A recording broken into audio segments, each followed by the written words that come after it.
Hey,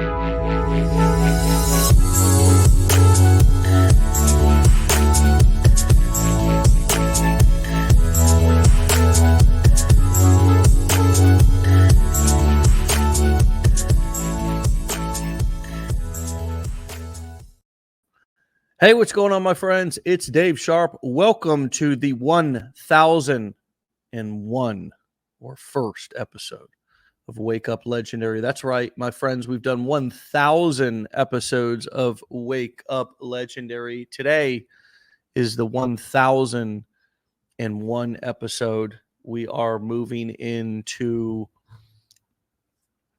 quadruple digits here. Holy smokes. This is unbelievable.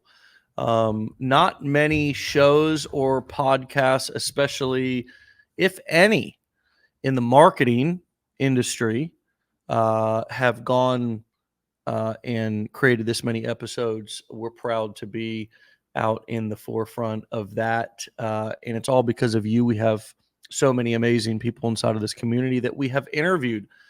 And coffee time.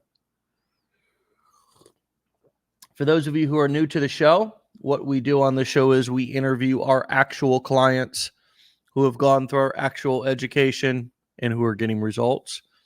Also, talk about their ups, downs, all arounds, good, bad, the ugly, what it takes to actually build a business and some of the things that you're going to need to be aware of, focus on, and hopefully you can identify to some of the ups, downs, and all arounds and not feel so alone in this journey. With that being said, let's go ahead and bring in our guest. Really excited to speak to her. She is a labor and delivery nurse who's going to share her strategies to build a strong Instagram following. Quincy, welcome to the show. Thank you. Thank you for having me. Oh, man, it's our pleasure. It's our pleasure. Congratulations on being the 1,001 episode here. How's that feel? Oh, that's pretty cool. And it'll be easy to find, right? If I ever want to tell someone, oh, go check out the episode, it's 1,001. That's right. That's right. Very, very, very simple and easy to remember. Well, hey, talk to us first and foremost. Where are you calling in from? Florida. I heard I'm neighbors with you. I didn't know you were from here, but yeah, I'm neighbors with you. Florida's awesome. What brought you to want to start an online business? I didn't. So my story's a little bit different. So my husband and I are both nurses, and he wanted to go into nurse anesthesia, and we're from Denver, and there is not a single nurse anesthesia program in Denver. The doctors kind of have a chokehold on that education. So we knew we were going to have to move, and we knew we were going to have to do this 3-year program where he's not allowed to work. We knew that we were going to have to do that by savings or by my income. So when we moved here to Florida for his program, I was looking at side hustles, mostly nursing, since that's what I was familiar with. And I was talking with my mom one day, and you know how our phones are always listening, and other marketing strategy. I was like telling her I wanted a side hustle, and she mentioned, have you thought about affiliate marketing? And I was like, I don't even know what that is. And that was the end of it. But then my Instagram algorithm was just sending me all the videos of affiliate marketers. And I showed them to my husband, and he took off with it. So he actually went and did the challenge. And I was kind of hearing in the background, listening here or there. And I remember it started talking about the blueprints and stuff. And I just got up and left. I'm like, okay, we tried. Next, we'll just take out student loans. It's going to be great. It's going to be fine. But then he came to me and he's like, Quincy, I'm going to do this. I'm going to invest in the blueprints. I want to learn. I think that this is something that I could do on the side of nurse anesthesia school. But he has no social media background at all. So he was like, if I just tell you what kind of content I want to do, could you run a page for me? So I started that for him. And over time, it morphed. I started learning more. I started looking into it more. And eventually I had 3 different profiles that I was running for him. One was with business tips because he has a business degree. One was with side hustle videos because that's what I was seeing other people doing. And one was just fatherhood tips. And I was making 3 different reels for 3 different profiles every day trying to connect. And some of them were starting to grow. And I realized the biggest problem was going to be when people were starting to reach out and they wanted more information. I'm like, hey, will you talk to this person about this aspect of starting a digital business? And he's looking at me like, what are you talking about? Like, you've just ran off, you're doing your own thing, and I don't even know what you're talking about anymore. So I kind of got to a point where I'm like, I think I need to be the face of this. Like, now I've kind of taken over on this. And so I did. So I started my own. And so for about a month, I was running 4 Instagrams, and mine ended up just taking off. And so I eventually told him, I'm like, hey, I know that this was your baby and your idea, but you're so busy with school. I think I'm going to take off. And he was like, it's about time. Like this, you've been doing all this. Like, it's about time. Go for it. Well, shout out to mom first and foremost. She got the algorithm moving and grooving. Yeah. Shout out to your husband. What sounds like an incredible man. Somebody who is willing to take on the load there, but is also quite the entrepreneur himself, and delegating and getting other people involved. And shout out to you for taking it and running with it. Are you glad that you made that decision? Oh yeah, now I am, right? Like, I mean, this has been an evolution of things, right? But in the beginning, it felt silly. I didn't know what we were doing. We were just filming random videos, trying to hope that something stuck. And now I have just learned so much, both through the blueprints and just through my own seeking out education, that now I'm like, wow, like there's so much to building an online business. And I have so many plans for the future. Like, I know that this is just the beginning, but something had stuck with me. I think I learned it in your blueprints, that was like, it's easiest to start as an affiliate, because then you can know that the product is good, the product works, and other people are selling it. And you just need to work on your own advertising and know how to sell, which I'm not a salesman by background, right? I'm a nurse. So that has not come easy. And so that's why I started with the affiliate world. But I know eventually we have plans. Like, my husband wants to open a pain clinic when he is done with anesthesia school. And now I'm like, golly, we know so many skills to be able to make that just like up to the next level. Like, I know that that'll be a success, and we are not even close to starting it, right? But because of these skills, I'm like, oh, there's just so much potential for that. And then as a labor nurse, I always wanted to do my own digital courses, and I've seen other people do them, and they're so cool, and you build such a cool community. But I was like, I don't even know where to begin. So I heard that knowledge, and I'm like, okay, I need to learn skills first. I need to know all about the Instagram algorithm and social media in general. And I need to learn how to market and how to build an audience and how to be appealing and how to be a speaker, all these things. So I've kind of taken this as like a learning opportunity for so many things that are going to come in the future for us. Oh man, you're on fire. You are on fire. Seriously. I mean, this is what we're here for. This is what these skills are for. I mean, this is what it's all about. It's not only about learning ways that you can monetize, pretty simple marketing skills. Not saying they're easy, but pretty simple marketing skills on the internet to be able to create income, activity, impact. Also, and those are through the core 4 business models. We start out with affiliate marketing because, yeah, it's easier to sell somebody else's product than sell your own at first. You only have to focus on marketing. You learn customer service. You learn what works and what doesn't with customers. You learn how to be a professional. You learn a lot of things. Hopefully you learn how to then, if you want to go on and have your own product and community, how to serve that community in a way that is going to be impactful for them, and also is not going to it is going to allow your business to continue to thrive. That's one of the purposes of starting out with affiliate marketing. You're absolutely right. And then, man, you really hit the nail on the head there with the skills that you learn here that apply to any business.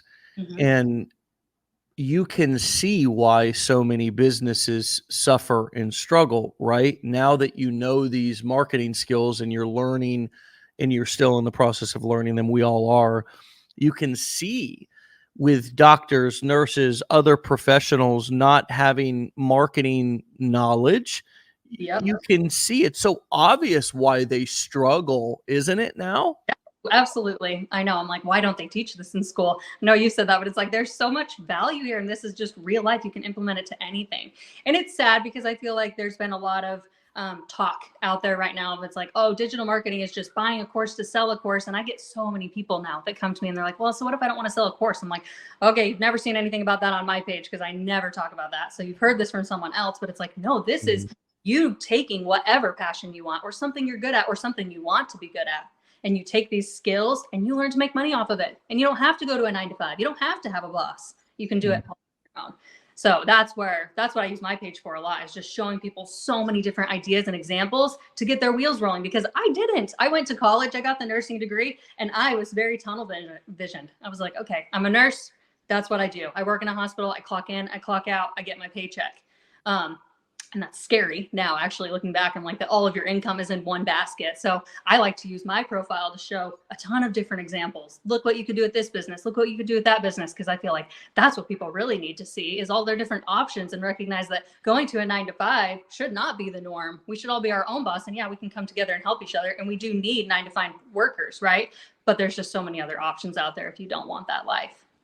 Yeah. And even learning the skills inside of a or at the same time while you're working in a job is such a smart idea. For those of you who have 9 to 5 jobs, this is not about just quitting those jobs and, making a irrational decision. It, I've always said this: how you do one thing is how you do everything. So if you are really sucking at your job, you're not gonna leave that job and crush it in your business. You need to be crushing it in your job too. You need to be crushing it in your job. Like, I'll just come out and say that as clear as I can. You need to be crushing it in your job, and be at the same time, if you're unhappy with that job, or if you just feel like, hey, I should be developing some skills, I should be learning some other things, you should be doing that in your own time, in launching stuff, in testing stuff, in trying stuff. And then eventually, if you want to transition to full-time online marketing or entrepreneurship, you can do that. But you're going to, not quitting your job immediately is also going to be a good delayed gratification muscle that you need to build, because you may not love your job right now, but if you quit it, now all of a sudden you put yourself in a financial strain, and you move over into entrepreneurship, and now you need immediate gratification. And entrepreneurship is not always about immediate gratification. Entrepreneurship, especially at the beginning, is about getting your momentum going. There's going to be some time that everybody's journey is different, where you can build up enough income to go full-time with that business.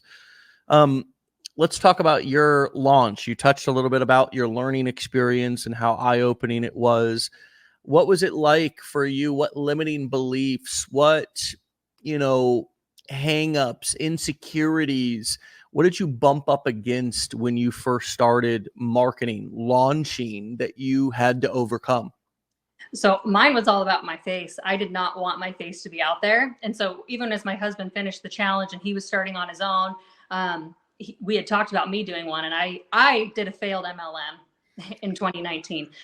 Failed, I guess, is, you learn some things, right? But it was a health coach under the guise of being a health coach, right? And I was like, oh, cool, I'm a nurse. I love to help people. Let me go be a health coach. And I remember as the girl was like talking to me, she was a friend of mine. She was like, oh, you have such a good social media presence. This will be great. And I was kind of like, what does that have to do with health coaching? And then I quickly learned that I was just going to be sharing this stuff all over my own social media feed, right?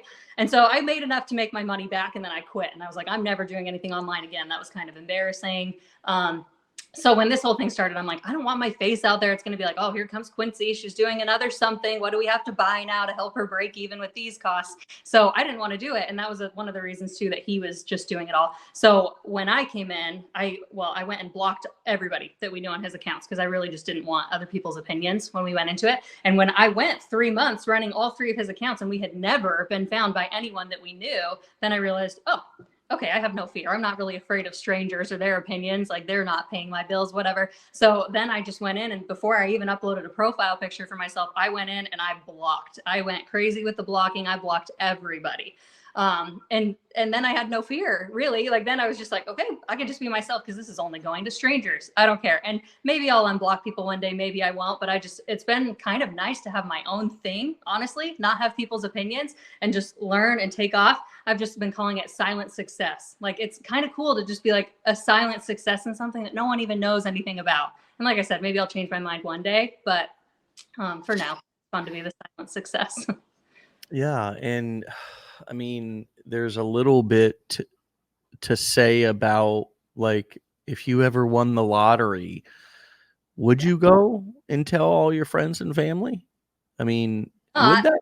They probably wouldn't. I probably would be gracious in my gifting to them, and I would never want them to know why. Right? That's I'd want it to be. Right. Right. Kind of anonymously. Yeah. I mean, I think that's an interesting question that can help you, kind of determine if what your comfort level is with friends and family, knowing about your activities, or your business. I mean, because you have to go into this believing that you're going to be successful with it. That is one of the kind of key things. You have to create positive, quote, self-fulfilling prophecies, right? I mean, you can't go into this with a negative, outlook or vision, because you are going to create a negative self-fulfilling prophecy. That's a thing. You at least it is in my life and in my belief system. I have believed things to become true in my life. You think about something enough, you start to act it out, it then becomes reality. And so if I want to be successful, I need to know that I'm going to be successful. I need to begin to think about being successful. I need to plan to be successful.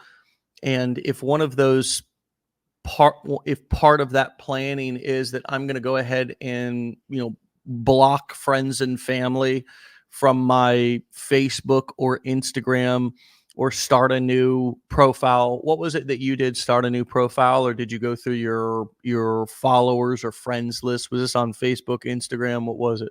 Yeah, so I just started a new profile and just went in and blocked. Oh, blocked. Okay. So you started a new profile, and then you were able to, in that profile, bring up those specific names when starting that profile, and just block those people. And you can also turn it off to not go recommend your page based off of your phone number or your location. So I did that as well. Well, there you go. I mean, and here's another thing that I think we all kind of tiptoe on social media with, is this idea that we can only have one profile. And the truth is that you can have as many profiles as you want on social media. And so you can create a new profile. You could create, as you had, multiple profiles. Talk about kind of your approach at the beginning, and how you either evolved that over time to what you're working with now, how having multiple channels at the beginning either was a benefit or a detriment to your focus and success and momentum. Talk to us a little bit about that, because I want people to understand, I want people to learn from your experience, but I also want people to understand that social media, it's free. It's free to set up accounts. You're not breaking any terms and conditions by setting up multiple accounts under different themes. You could have one under your personal name, one under this particular theme name, that theme name, another theme name. They could all be different themed pages. What was your experience with starting multiple pages at the beginning? And if you could go back, how would you do it differently, or the same?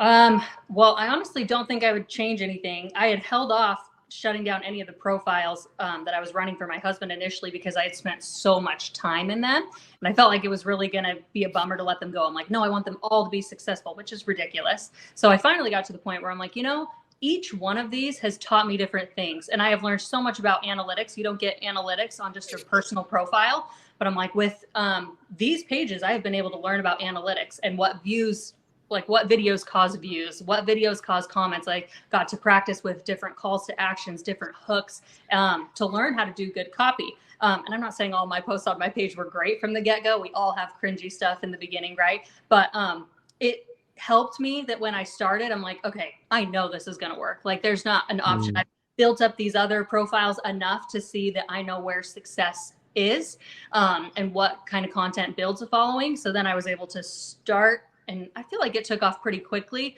I feel like storytelling, people are always talking about, and I felt pretty beat down by that phrase because I'm like, what does that even mean? No one cares about my story. But what I've realized is sharing your story ends up being my highest following. And it's not just sharing, this is what I did to get here. A story is just taking a tiny piece from your life that made an impact and can be relatable and is relevant to your niche. So I have found that for me, where I can get my throw in your hat, where I get the posts that have the highest following are ones that I have shared little bits about work drama, like everyone can relate to that. And of course you have to be careful with that, right? Because you don't want to ever disclose anybody else. And then just motherhood, right? Like it's so hard to leave babies at home. I don't feel like it is natural. I feel like we were meant to be with our babies and raise them ourselves. So when you share those stories, it touches people. And then you don't just share your story and say, thanks for stopping by, have a nice day. Instead, you make the call to action where it's like, I'm sharing this because I found a way out and now I want to help you too. So follow me. Don't miss out on this. I'm going to help you get out. And that's where I found that those are the posts that really take you from, a few followers here and there to where you could get thousands of followers off of one post. It doesn't happen every time, right? It's a game, but that's one thing that I've really found to work on my pages. Great tips, great information, great experience.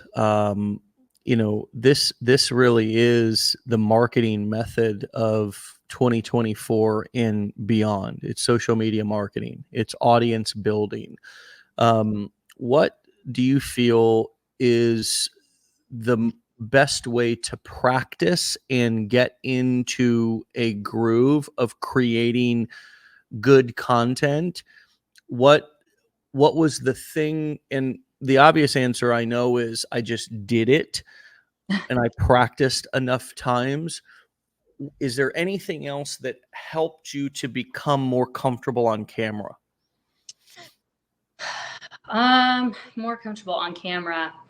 I mean, I only just barely did my first live this week on my Instagram. So I will say that aspect took a little longer because then you know that there's people that are coming and you can't just edit things out. We have that luxury on social media. But I also just have come to the terms with people just want to talk to people that are relatable. So even if you do mess up, even if my house is a mess, even if one of my kids talks while I'm on a voice message with somebody, that's relatable. That just shows that you're a real human being. And in this world where so many things are becoming not real, with AI taking over so many things and just everyone thinks that everything is a scam. No one trusts anybody. So I think when you come out authentically yourself and you're actually showing up as you are in your house, like that's why people come to you. They're like, oh my gosh. I mean, so many times people have told me, you are just so genuine. I want to work with you because I can tell that you actually want to help people. And that's just my nature. I helped people deliver their babies in the hospital. I still do 1 day a week. I love that. That'll always be my passion. And now I'm converting to how can I help you stay home with your babies? Because really the delivery is cool, but staying home and raising our kids for forever, that is where we matter the most. Right. And that's a cool story. I mean, that's a cool angle.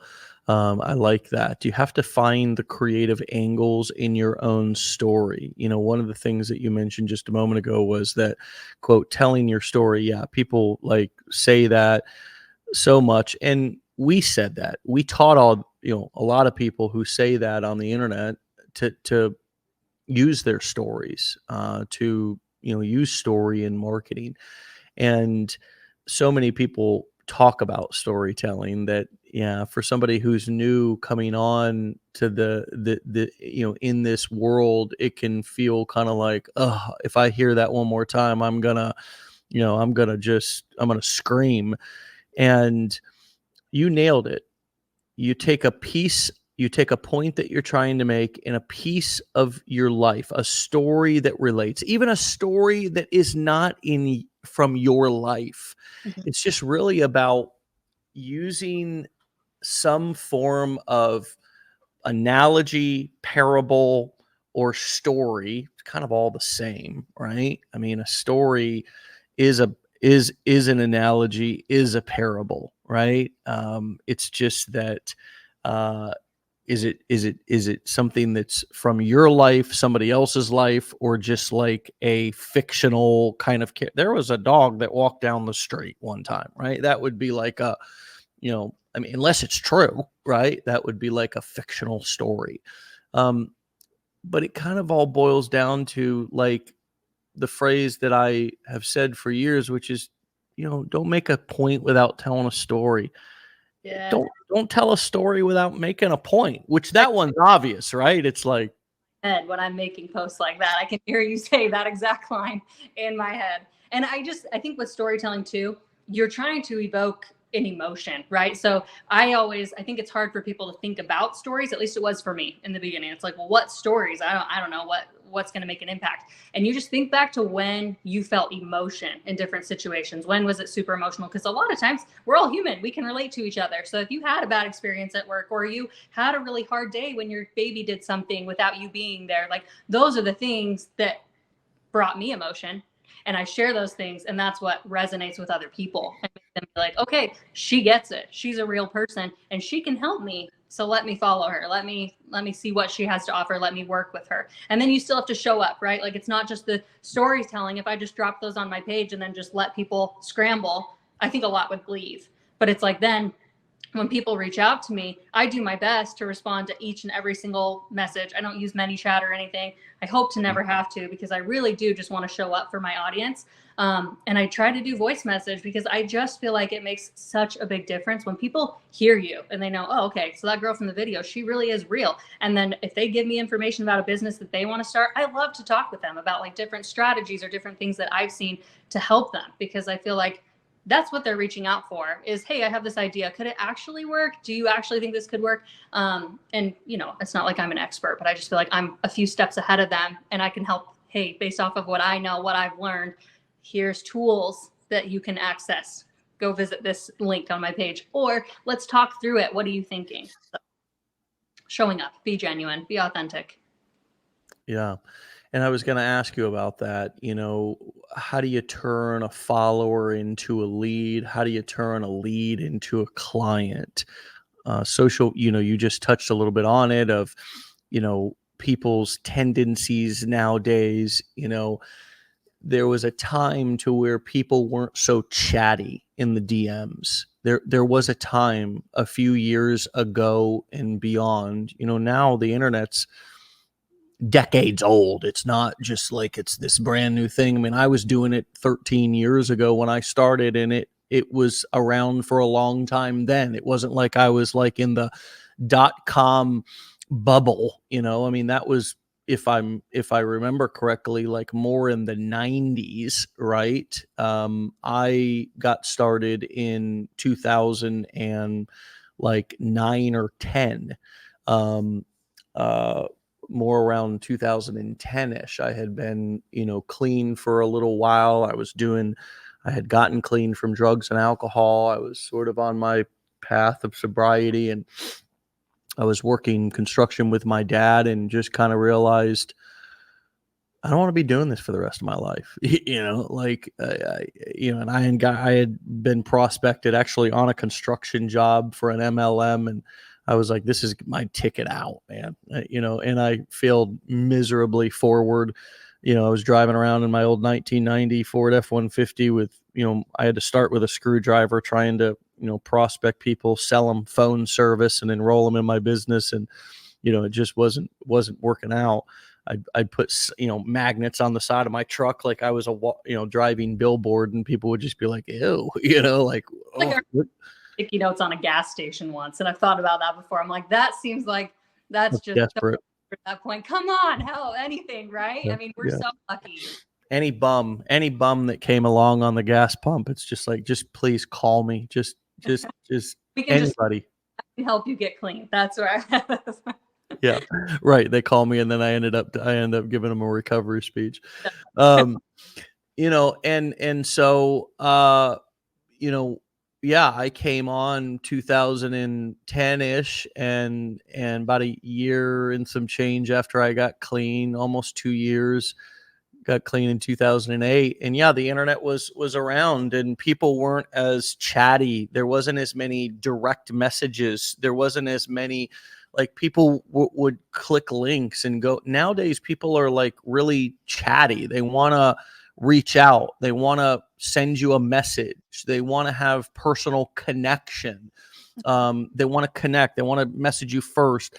I say all that to ask, what are you noticing and what works best in your experience in terms of taking somebody from watcher and follower to lead, i.e., they want to give you their email, they want more from you, they want to reveal themselves as interested, and then ultimately on to customer. What do you see people's tendencies are, and how do you make sure that you capture the people who want to direct message you as well as those who don't, because they do still exist? Yeah, so I think there's two different groups of people, and what I've realized is helpful is if in the bottom of your caption you can include multiple calls to action, right? You don't have to just do one. So I've played around with this, and sometimes if you have two calls to action where it's like, hey, if you just want my free guide, comment guide and I'll give you my guide. If you want more information on what I'm doing and the side hustle that I'm doing to see if it's a good fit for you, I'll personally reach out to you, comment info below. So then I go through based off of what they ask for, because people just need to be asked their opinion and they'll give it to you. We love to give our opinions. So if I get a guide comment, send them my guide, and that's it. I'll send them a little message afterwards too, just saying like how it's blessed my life, and reach out if you do have any questions, right? And then those that say info, those are the ones that I'll reach out to, and I'll voice message them and just see what they're thinking.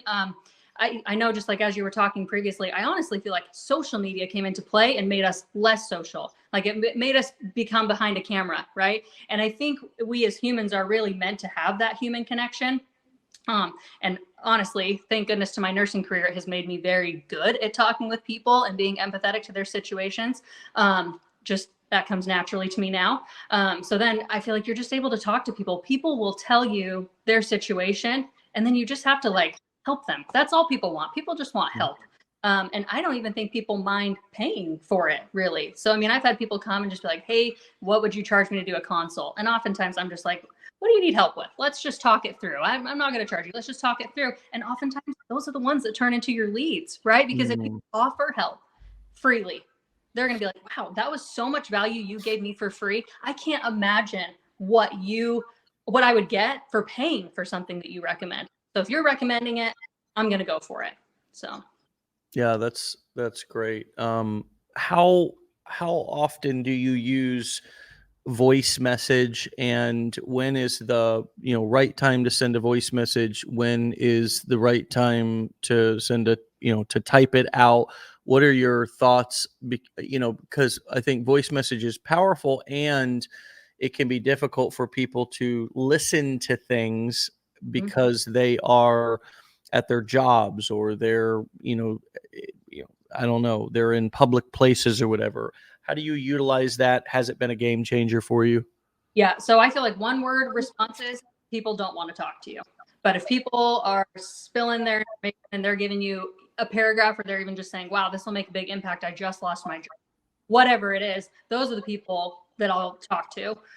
Or if people are asking questions that just require a lot more of my time, because at the end of the day, I have 4 little kids and it is hard to juggle all of that. And sometimes I will be to a message while I'm in the car driving them to the pool, or while I'm unloading the dishwasher. And so it'll just be like, okay, I have 2 minutes. You ask this question, I'm going to just answer it with a voice message. And most of the time, at least for my audience, they appreciate it. Like, wow, like no one ever responded back to me with a voice message. That was so helpful.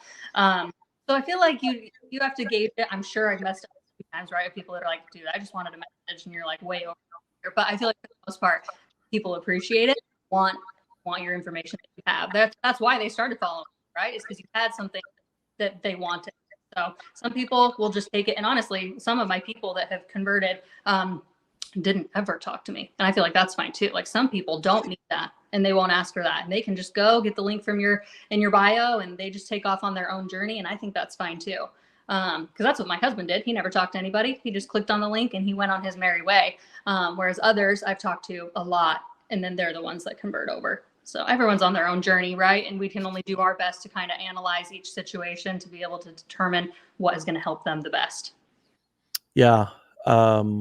Yeah. So, there's a lot of people who won't reach out. I mean, you nailed that too. I mean, my experience over the years, if I was to say collectively, the majority of buyers are still quiet onlookers. Mm-hmm. And they don't want a whole bunch of outreach and a whole bunch of before they make their decision. They just are going to make their decision. They know if they're going to buy or not. And it's really, really important to give people a clear path into into your free gift or your funnel, where you are collecting email addresses so you can follow up with them, because life shows up. Just because they decide to opt in doesn't mean they're going to buy immediately. And so you need to be able to follow up. Talk to us a little bit about your email marketing strategy. How has that evolved? What does your list look like? What do they like to, what do they like to receive from you based on more opens, more link clicks? Talk to us a little bit about your email marketing. Yeah, well, I think you hit the nail on the head that some people won't go right away. In fact, I feel most won't buy right away. I've heard that the average person needs 7 exposures, right? So I feel like that can come from your Instagram, or your social media platform, whatever you're using to be able to have people see that. But your really warm leads are the ones that opted in, right? So you want to be giving them good value, which that was a hard thing for me to learn in the beginning too, like what is value? And now what I provide in my email list before someone transitions over is all of the benefits that I found, how it's changed my life, the things that are taught within the 5-day challenge or within the blueprints, like little nuggets that I'm like, wow, like I never thought of that before starting that. And maybe someone else hasn't thought of it either. Because really, I want someone to get my email and be like, oh, good. It's an email from Quincy. What is she teaching me today? This is going to be good, right? I don't want to just be this salesperson that they're like, oh my gosh, delete, block, go away. Like I've heard enough of this. So I don't do a lot of like selling, or at least I like to think I don't. A lot of mine is just like, hey, did you know about this? Because I didn't. And here's the resources that I use to learn more. And then when people transition over, that is like even better. That's my email campaign that is going to come in with like all the best things. Like I actually created my own digital product this week for just how to grow as a brand new beginner on Instagram. And I do sell that, but also I just gave it away to anyone that was going to buy the $5 challenge, because I feel like that was, I just compiled all my best tips in it, because I'm like, well, if I was just starting, like that's kind of a good place to get warmed up and be like, okay, what am I going to really need to start a brand new Instagram? So I just wanted to give it away. I just wanted to be able to help the people that really want it. So that's what I use my email campaign. It's just an extension of being able to help people. And I really hope that it's something where when people see my email, they're like, oh, don't delete that. I'll get back to it if I don't have time now. But I know that whatever's going to be in that is going to help me decide whether or not I want to do a business or help me within my business that I've started. Yeah. Yeah. That's awesome. So, Quincy, what have you learned about yourself throughout this process? Well, I have a little story that I'll just backpedal with this. When I was in high school, I loved photography, loved it. And I did a ton of research on different cameras. And there was this camera I wanted, and it was $900. And as you can imagine, this was 15 years ago. $900 is a lot of money for a teenager to come up with. So my parents agreed for my birthday to split it in half with me. I got this camera. I read the entire manual. I followed so many blogs about photography, and I learned about different angles to take pictures at and lighting. And I knew everything about this camera. And then I just started volunteering to take photos for people. And I did newborn photos. I did senior photos. I did family photos. And I never charged a dime. I would only take donations because I felt that I wasn't good enough. I felt that I needed some title or some credential to be able to do it. And in college, I even got good enough that I did a wedding. And I remember same thing. I didn't charge anything. They gave me $500. I was jazzed about that. But my husband, he was like, why don't you turn this into a business? And I was like, I don't know how, honestly. And I feel like I need a degree or something, or people won't take me seriously. And so now I'm like, what I've learned about myself is that's not true. Like, you don't have to have a degree. And I wish I never would have thought to myself, like, oh, because I don't have a degree in photography, I can't go off and be a photographer, because most don't. But I just like lacked that self-control or self-confidence, or even just the knowledge to know that most people that are really successful didn't have a degree in what they did. And so I look back at my teenage self, Quincy, and I'm like, dang it, if you only like knew that these skills were out there, you could have had such a profitable photography business by this point. So who knows, maybe one day I'll do that. But if anything I've learned, you don't have to have all of the things like I do as a nurse. I have the whole alphabet after my name, every certification under the sun.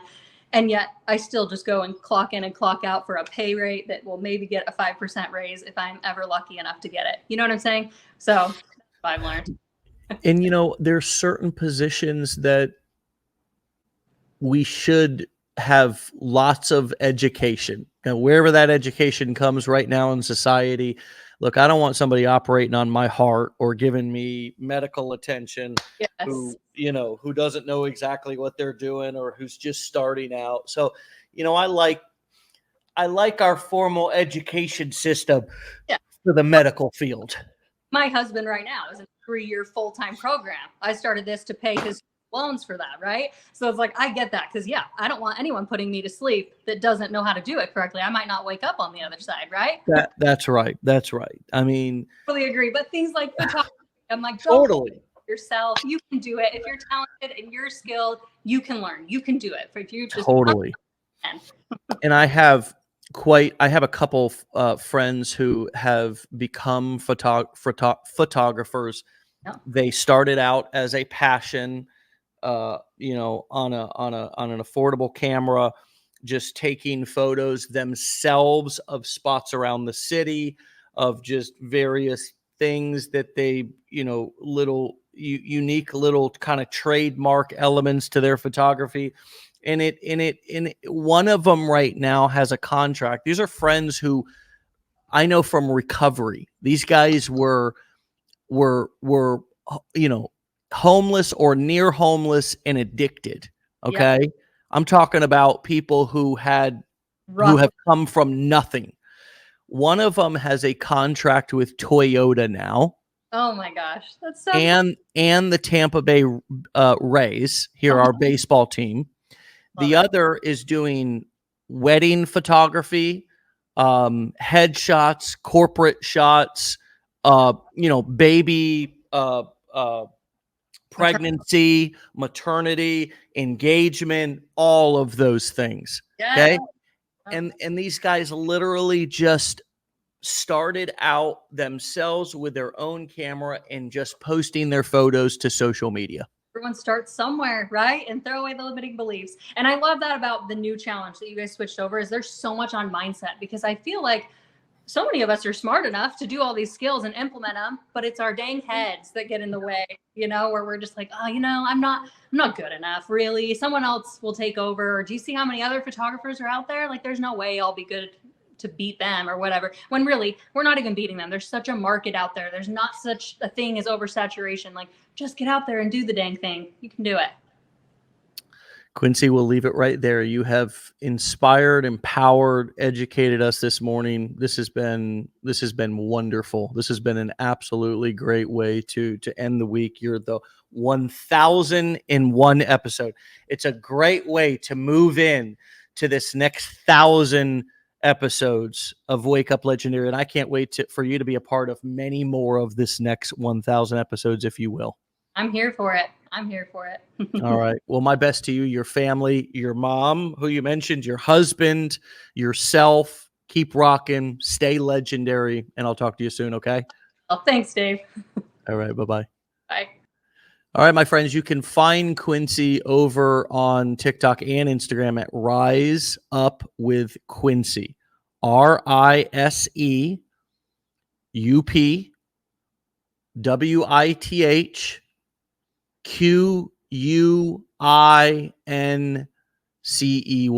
Rise Up with Quincy. No dots, no underscores, all one word. My friends, I'm fired up.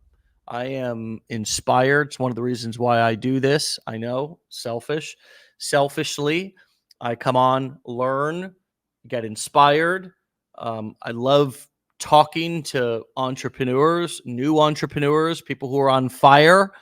It makes it all the more better that people have gone through our education to kind of launch their careers. We love that. We love seeing you using it, launching with it, learning from it, evolving, adding to it, taking it to new levels.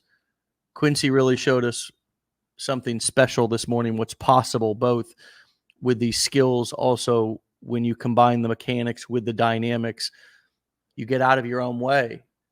You overcome or push up against your limiting beliefs. What a great story about realizing that she didn't need all of the degrees and the certifications and the time and all that, like she thought she did at one time with her photography passion that very easily could have become a business. And right now you have a passion for marketing and entrepreneurship, and it can become a business. I wonder what's standing in your way. It's likely something right here. My hope is that you'll use this episode today to not fully overcome it. It's going to become a process, but take the first step in facing it. And my assumption is, if I look into my crystal ball, once you face it, once you put it there on the table, this big, bad, limiting belief or belief that you have that you think is standing in your way, it's not going to become the mountain that you think that it is standing in your way. It's just a molehill. You need to step over it. And the first step is to take the first step. So get busy, be legendary, get out of here. Have a great day and a great weekend. We'll be back on Monday for another episode. Be legendary, my friends. Take care, and thanks again to the fantastic and legendary Quincy. Awesome episode. All right, my friends, get out of here.